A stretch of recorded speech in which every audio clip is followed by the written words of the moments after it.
Break के बाद दोस्तों आपका स्वागत है। हमारे जिन दर्शकों ने अभी अभी अपने टीवी सेट ऑन किए हैं, आप सभी को जानकारी के लिए बता दें, आप देख रहे हैं इस समय आपकी टीवी स्क्रीन पर आयुर्वेद धाम, एक लक्ष्य के साथ let us back to nature. आओ चलें प्रकृति की ओर एक बार फिर से।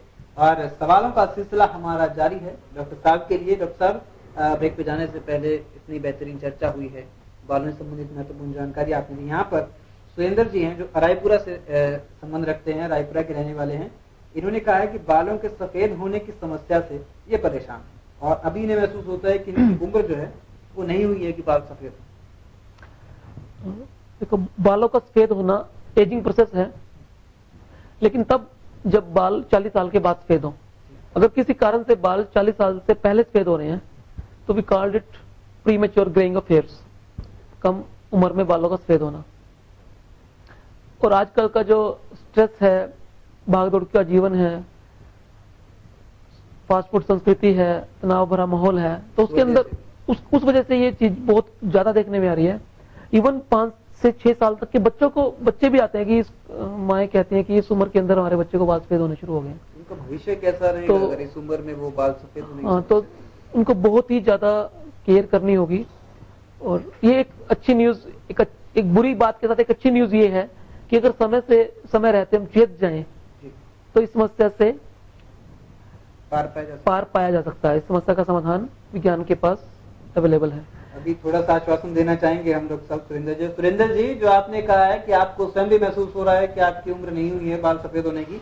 डॉक्टर साहब का कहना है कि यदि आप सचेत रहें तो इस समस्या का समाधान भी है। अब आप जरा ध्यान से सुनिएगा कि समाधान क्या है। जी डॉक्टर साहब, आप जरा और हौसला अफजाई कीजिए सुरेंद्र साहब की। ये चर्चा में हम काफी बार बात कर चुके हैं कि बाल जो काले होते हैं उसके पीछे एक हार्मोन होता है मेलानिन, जो उत्तरदायी होता है। अगर किसी वजह से मेलानिन को बनाने वाली कोशिकाएं, जो मेलानोसाइट जिनको कहा जाता है, वो काम करना कम कर दें तो बालों को मेलानिन मिलना कम हो जाता है। तो उसकी वजह से वो बाल सफेदी की तरफ बढ़ने लगते हैं। अब वो कितनी तेजी से निष्क्रिय होती हैं वो कोशिकाएं मेलानिन बनाने के लिए, ये देखने की बात। अगर वो बहुत ज्यादा तेजी से हो रही हैं तो इसका मतलब कहीं ना कहीं पैथोलॉजिकल स्टेट है। तो उसका अगर समय से निदान हो जाए तो हम उसको रोक सकते हैं। और जो बाल काले से सफेद हुए हैं और उनको भी हम वापस सफेद करने की तरफ जा सकते हैं। थोड़ा सा लंबा टाइम लगता है, 6 महीने से 1 साल का समय पेशेंट को लगता है। और बाल धीरे धीरे करके जो काले से सफेद हुए हैं वो सफेद से दोबारा काले होने शुरू हो जाते हैं। बाल संभव है या नहीं? 100 में से 90 पेशेंट को बाल अगर समय से चेत जाए और इलाज पे चले जाएं तो बहुत बड़ा आंकड़ा है ये, 90% पेशेंट के बाल सफेद से काले हो जाते हैं। जी बहुत बहुत शुक्रिया डॉक्टर साहब। सुरेंद्र जी, रायपुरा से आप हैं और आपने जो सवाल किया था कि बाल सफेद होने की समस्या से आप ग्रसित हैं। डॉक्टर साहब ने समय सीमा बताई कि समय 6 महीने से लेकर 1 वर्ष तक का इसमें लगता है। और बालों को यदि उम्र है 40 से कम और संभव है बालों को काला किया जा सकता है फिर से उन्हीं सफेद बालों को। डॉक्टर साहब, यहाँ पर एक और सवाल हमारा आपसे है। किसी ब्रांड, किसी उत्पाद, व्यक्ति विशेष से संबंधित ये सवाल नहीं है। एक सवाल हमारा है डॉक्टर साहब, जनहित में हम आपसे जानना चाहते हैं कि कई बार विज्ञापनों में ये दावे किए जाते हैं कि मात्र एक ही कोट से यदि कोई भी डाई किया जाता है तो बाल हमेशा के लिए काले हो जाएंगे। यदि बालों में डैंड्रफ की समस्या है तो एक ही धुलाई में बालों से ये समस्या ही चली जाएगी सदा के लिए। ऐसे विज्ञापनों पर आयुर्वेद क्या दृष्टिकोण से उत्तर देना चाहेगा? ये एक सामाजिक हित में सवाल है, किसी उत्पाद या व्यक्ति विशेष से संबंधित। जिस तरह से मोहब्बत और जंग में सब कुछ जायज होता है, उसी तरह से अपने उत्पाद को बेचने के लिए सब कुछ जायज है। कंपनियां वो कुछ करना चाहती हैं और कर सकती हैं जिसके बारे में हम कल्पना भी नहीं कर सकते। तो इस चीज को देखते हुए पहली बात तो मैं कंपनियों को भी कहना चाहूंगा कि वो लोगों के स्वास्थ्य से और उनके खास तौर पे, क्योंकि मैं बालों का डॉक्टर हूं, तो बालों से खिलवाड़ करने की कोशिश ना करें और इस तरह के प्रलोभन और इस तरह के विज्ञापन देने से बचें जो इस तरह की कंपनी विज्ञापन देती है। ये हो भी एक तरफा बात। अब जो विज्ञापनों को देखकर उनका अनुसरण करने की कोशिश करते हैं, वो बड़ी बात है कि जो लोग, देखो ये समय है कि जो हम दिखाएंगे वो बिकेगा। प्रचार का जमाना है। कोई भी व्यक्ति है या कोई भी वस्तु है, प्रचारित होने के बाद ही पॉपुलर होते हैं। ठीक है, तो इसलिए मेरा निवेदन उन दर्शकों से है, उन कंज्यूमरों से है जो अंधाधुंध उत्पाद को टीवी के माध्यम से, अन्य प्रचार माध्यमों से देखते हैं और उसको अपने जीवन के अंदर इस्तेमाल करना शुरू करते हैं, वो बिल्कुल कतई भी ऐसा ना करें, और करेंगे तो नुकसान में रहेंगे। कारण यह है कि देखो, जब भगवान ने बीमारी बनाई है तो उसका समाधान भी दिया है, लेकिन उसका एक रास्ता है। कंपनियों के उत्पाद और कंज्यूमर के बीच में कड़ी है, चिकित्सक, उसको नजरअंदाज ना करें। दर्शक परामर्श लेकर ही उत्पाद का, मैं ये नहीं कहता कि आपने इस्तेमाल नहीं करने हैं, आपने देखा है, आपको लगता है कि अच्छा प्रोडक्ट है और मेरे लिए फायदेमंद रहेगा, तो मेरा सुझाव सिर्फ इतना है कि आप अपने एक बार, जो भी आपका फैमिली, मैं ये नहीं कहता कि आपने किसी डॉक्टर के पास जाना है या मेरे पास आना है, जो भी आपका फैमिली डॉक्टर है, जो भी आपको लगता है कि मेरे हित में वो एक अच्छी राय देगा, उस चिकित्सक से आप संपर्क करें और उससे जाने भाई ये फलां उत्पाद मेरे शरीर, क्योंकि वो चिकित्सक आपके बारे में बेहतर जानता है, तो आप वो उत्पाद आपके लिए ठीक है या नहीं है। तो अगर इस तरह से आप करेंगे तो आप अन्यथा चीजों से बच जाएंगे, और जो आपके मतलब की चीज होगी उसको आप रिफाइन करेंगे और उसको इस्तेमाल कर पाएंगे, और फायदा होने की जो संभावना है वो भी ज्यादा वो बढ़ जाएगी। तो दोस्तों, यही उत्तर है आयुर्वेद जगत का। आप सभी को, आप सभी बुद्धिजीवी हैं, पढ़े लिखे लोग हैं, यदि कोई ऐसे प्रलोभन देकर, विज्ञापन प्रकाशित कर आपको लालच दे रहे हैं कि एक ही वॉश में जो है डैंड्रफ बिल्कुल सदा के लिए समाप्त हो जाएगा, फिर इस डाई का एक बार इस्तेमाल करने से जो है हमेशा के लिए बाल काले हो जाएंगे, किसी ब्रांड, किसी व्यक्ति विशेष पर हमारा ये कोई कटाक्ष नहीं है, बल्कि एक सामाजिक हित में ये प्रश्न इस मंच के माध्यम से आप तक पहुंच रहा है। आपको हम यही कहना चाहेंगे, किसी भी पदार्थ, किसी प्रोडक्ट को इस्तेमाल करने से पहले उनकी हिस्ट्री जरूर आप जान लें। क्या किन लोगों ने उन्हें इस्तेमाल किया है, उन्हें क्या फायदा पहुंचा है, ये पूरी बायोग्राफी यदि आपके सामने मौजूद होगी तो विश्वसनीयता भी बढ़ेगी और पारदर्शिता का आप सही फायदा उठा पाएंगे। यदि किसी भी उत्पाद को आप अपने जीवन में इस्तेमाल करते हैं, जगह देते हैं, तो पहले उसकी सच्चाई जानिए और फिर उसे इस्तेमाल कीजिए। आयुर्वेद की सच्चाई तो आप जानते ही हैं, प्राचीन भारतीय पद्धति है, इस पर कोई शक नहीं कर सकता। आयुर्वेद धाम में आपको सभी दवाइयां, सभी चिकित्सकीय सुविधाएं संपूर्ण आयुर्वेदिक पद्धति पर आधारित ही मिलती हैं, और उनका पूरा डाटा किस तरह से वो बनाई गई है, वर्षों की मेहनत के बाद सभी प्रोडक्ट्स जो है वो बनाकर उतारे गए हैं सभी के इस्तेमाल के लिए। आगे बढ़ते हैं। संगीता मेहता जी हैं, डॉक्टर साहब, करनाल से संबंध रखती हैं, और इन्हें भी यही समस्या है कि बालों में दोमुहापन ये महसूस कर रही है। संगीता मेहता जी करनाल से हैं और दोमुहे बालों की समस्या से जो है ये परेशान है। इन्हें आप क्या कहना चाहेंगे कि ये क्या समस्या है और कब तक? महिलाओं में दो मुहा होना बालों की आम समस्या है। उसका कारण होता है कि बाल महिलाओं में लंबे होते हैं, लंबे होने की वजह से पोषण एंड तक नहीं पहुंच पाता है। पोषण ना पहुंचने के भी बहुत सारे कारण हैं कि जितनी केयर करनी चाहिए बालों की और जितना संतुलित भोजन लेना चाहिए उतनी महिलाएं नहीं ले पाती हैं। बाल चमड़ी का एक हिस्सा है, चमड़ी को काम करने के लिए कम से कम 7 से 8 गिलास पानी की जरूरत होती है। जब हम पानी नहीं पीते हैं तो बालों तक वो पानी नहीं पहुंचता, तो बाल सूख जाता है और सूख के बीच में से बाल फट जाता है। जैसे एक लकड़ी आपने देखी होगी, सूखी हुई लकड़ी को बीच में से फटने में आसानी होती है, और कोई गीला तना है या गीली लकड़ी है उसको आप चाहकर भी उसको नहीं उसको तोड़ सकते, बहुत मुश्किल होता है। तो बाल बिल्कुल इसी तरह से हैं। अगर बालों को पूरा पोषण, पूरा मॉइस्चर नहीं मिलेगा तो पोषण ना मिलने की कमी से बाल सूख जाएगा और वो दो हिस्सों में बढ़ जाएगा। इसे ही बाइपोलर हेयर या दो मुंहे बाल बोलते हैं। इसका सबसे बढ़िया और आसान तरीका यह है कि आप बालों को बढ़िया पोषण दें, खान पान बढ़िया रखें, पानी खूब ज्यादा पिए, अच्छा कोई एक तेल इस्तेमाल करें। अगर फिर भी आपको लगता है कि ये समस्या बढ़ती जा रही है, फिर कई बार ये होता है कि किसी और बीमारी के फलस्वरूप ये दिक्कत शरीर में पैदा होती है, न्यूट्रिशन डिफिशिएंसी हो सकती है, तो उसको पता लगाने के लिए आप चिकित्सक से संपर्क करें। पहले आप कोशिश करें कि इन चीजों से अगर ठीक हो जाता है तो बहुत बढ़िया है। अगर आपको लगता है कि ये रूटीन केयर करने से भी नहीं ठीक हो पाता है तो फिर एक चिकित्सक को दिखाएं और इसका पूरा इलाज संभव है। बहुत बहुत शुक्रिया डॉक्टर साहब। संगीता मेहता जी, करनाल से आप हैं और आपने सवाल पूछा है आयुर्वेद धाम के माध्यम से, आपको इसका उत्तर भी मिला है। बाल यदि दो मुंहे हैं तो उसकी वजह क्या होती है? आप अपने खान पान में ये परिवर्तन अवश्य करें जो डॉक्टर साहब ने अभी अभी आपको निर्देशित किया है। आगे बढ़ते हैं इस कार्यक्रम में। हमारे पास 3 शख्स हैं, विवेक अरोड़ा जी जो करनाल से हैं, राम साहब जो नीलोखेड़ी से हैं, और रवि साहब जो करनाल से। ये जानना चाहते हैं डॉक्टर साहब, बालों में गंजेपन की जो समस्या होती है, एलोपेशिया एरियाटा, इसके बारे में इन्होंने स्पेशली मेंशन किया है।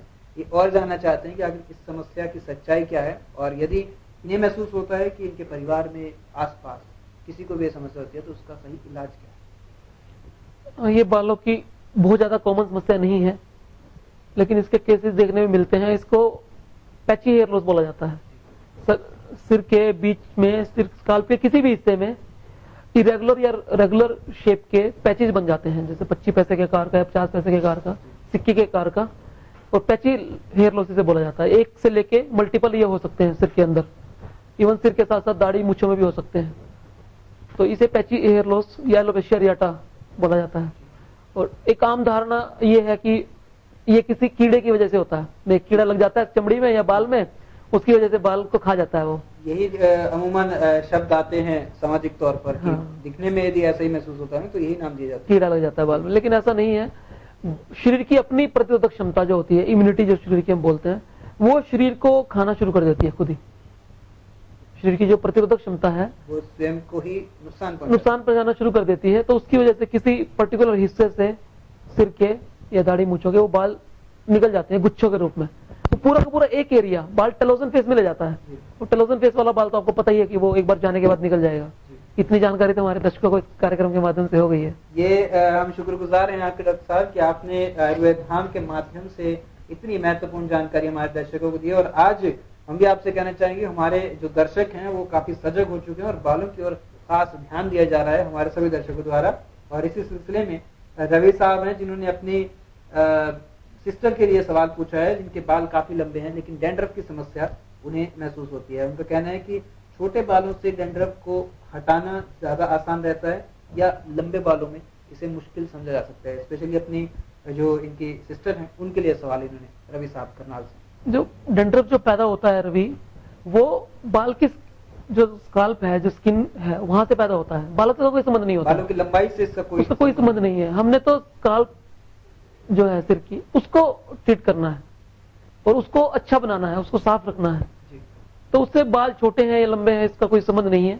थोड़ी सी बनिस्बत अगर हम ये बात करें कि आपको केयर करने में थोड़ी सी मुश्किल लंबे बालों में रहती है, वो एक जेन्युइन समस्या है। अगर आप सुंदर दिखना चाहते हैं, बालों को लंबा करना चाहते हैं, तो वो समस्या तो रहेगी। उसका इलाज तो मेरे पास या किसी और के पास नहीं है। ख्याल रखना भी स्वाभाविक ही है। तो हर चीज के दो पहलू होते हैं। जब कुछ चीज अच्छी होती है तो साथ में कुछ परेशानियां भी वो लेके आती है।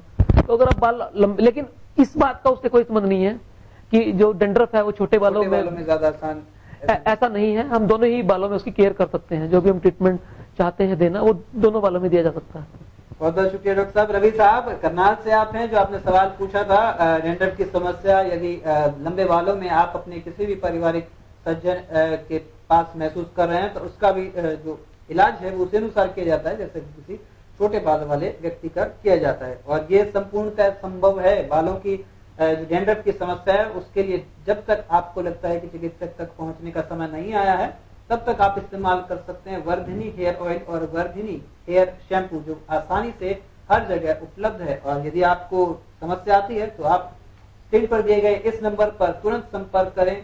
वर्धिनी हेयर ऑयल और वर्धिनी हेयर शैम्पू कहां से आप प्राप्त कर सकते हैं, ये भी आपको जानकारी इसी नंबर के माध्यम से मिलेगी। और हमारे सभी दर्शकों से हम ये अनुरोध करना चाहेंगे कि यदि कोई भी प्रश्न इस परिचर्चा के माध्यम से आपके जहन में उठता है, उसका उत्तर जानने के लिए आप निःशुल्क पंजीकरण करवा सकते हैं इस नंबर पर आयुर्वेद धाम में संपर्क करके। डॉक्टर मुकेश अग्रवाल जी, जो राष्ट्रीय पुरस्कार से सम्मानित हो चुके हैं, इसी तरह के सामाजिक कार्यों के लिए जनता में जागरूकता फैलाने के लिए उनका एक और मकसद भी है कि आओ वापस लौट चलें प्रकृति की ओर। और डॉक्टर साहब, ये जो शब्द हैं सुनने में इतना आनंदमय महसूस होते हैं सभी के लिए, आओ लौट चलें प्रकृति की ओर। इसी संदर्भ में आप हमारे दर्शकों को, आज ये हमारा अंतिम सवाल नहीं कहेंगे हम इसे, आपकी तरफ से हम संदेश चाहेंगे हमारे सभी दर्शकों की, आओ लौट चलें प्रकृति की ओर। कैसे वो इसे चरितार्थ रूप में अपने जीवन में जो है संभव कर सकते हैं। 2000 में हमने एक मिशन शुरू किया था, आयुर्वेद जागृति मिशन। उस मिशन को पहचान देने के लिए हमने जो उसका एक पंच लाइन जिसे बोलते हैं वो बनाई थी, आओ वापस प्रकृति की ओर लौट चलें, let us move back to the nature. और ये हम करनाल में रहते हैं, हर व्यक्ति की इच्छा ये होती है कि हम संसार को देखें, उस परमात्मा ने उस प्रकृति को कितना सुंदर, कितने अलग अलग विभिन्न रंगों से सजाया उसको देखें। यहाँ पर बैठकर हम सूरज देखते हैं, तारे देखते हैं, चांद देखते हैं, लेकिन प्रकृति में बहुत सारी चीजें हैं, पहाड़ हैं, हरी भरी वादियां हैं, झरने हैं, समुद्र है। तो लोगों के मन में इच्छा होती है कि पूरे उन दृश्यों को अपने जहन के अंदर, अपनी आंखों के अंदर पूरे जीवन के लिए बसा लें। लेकिन इस सृष्टि को बनाने के लिए जो एक सपना भगवान के मन में था, वो मात्र ये नहीं था कि वो लोग उसको देखें और खुश हों। उसने दो कारणों से ये सपने को अपने मन में जन्म दिया और इस सुंदर सृष्टि की रचना की। पहला कारण वो कि जिससे हम बात करते हैं कि हम इस प्रकृति को देखें, इसकी सुंदरता को निहारें। और दूसरा कारण, इसको सहेज कर रखें। इस दूसरे चीज से हम वंचित होते जा रहे हैं। इसलिए आयुर्वेद धाम की एक कोशिश थी कि आयुर्वेद जागृति मिशन के माध्यम से हम वापस प्रकृति की ओर चलें, पहले खुद चलें, फिर लोगों को अपने साथ लेके चलें। जैसे आपने मजरू सुल्तानपुरी का एक शेर सुना है, मैं अकेला ही चला था जाने वे मंजिल, मगर लोग साथ आते गए, कारवां बनता गया। तो एक ऐसी शुरुआत हमने की और आज हमारे साथ आयुर्वेद जागृति मिशन के साथ लगभग 9000 डॉक्टर्स 45 देशों से और लाखों की संख्या में लोग जुड़े हुए हैं, जो इस प्रकृति का आनंद भी लेते हैं और उसको सहेज के रखने में काम भी करते हैं। और बहुत सारी ग्लोबल जो ऑर्गेनाइजेशन हैं वो इस आयुर्वेद जागृति मिशन के साथ कंधे से कंधा मिलाकर काम कर रही है। पिछले दिनों हमारे पास वर्ल्ड हेल्थ ऑर्गेनाइजेशन से, WHO से भी प्रपोजल आया था कि आप लोग हमारे साथ भी इस दिशा में अगर काम कर सकते हैं तो हम बैठ के बात कर सकते हैं इस सिलसिले में। तो मैं आप इस मंच के माध्यम से ये शेयर करना चाहूंगा और मुझे बड़ी खुशी होगी कि करनाल के लोग भी अगर आयुर्वेद जागृति मिशन के सदस्य बनना चाहते हैं या प्रकृति की तरफ एक कदम बढ़ाना चाहते हैं, प्रकृति को की सुंदरता निहारने के साथ साथ उसको सहेज के रखना चाहते हैं, तो उनका हमारे साथ चलने के लिए स्वागत। बहुत बहुत शुक्रिया डॉक्टर साहब इस सामाजिक संदेश के लिए। तो दर्शकों, आयुर्वेद जागृति मिशन आपको एक मौका देता है, एक अवसर देता है और खुद भी कार्य करने का एक आपके पास मौका रहता है कि आप प्रकृति को, जो आज हम देख रहे हैं, आने वाली पीढ़ी के लिए इस प्राकृतिक संपदा को जरूर संजो कर रखें। और जब हम देखें कि आने वाली पीढ़ी इस प्राकृतिक संपदा को अपने हाथों में संजो रही है, उसे आगे बढ़ाने के लिए, तो इसे और भी सुंदर स्वरूप देकर आप उन्हें जरूर सौंपे, क्योंकि हम भी प्राकृतिक हैं और यह प्रकृति भी हमारी ही है। इस हफ्ते आयुर्वेद धाम में फिलहाल इतना ही। आप देखते रहिए तेज नजर और दीजिए हमें इजाजत।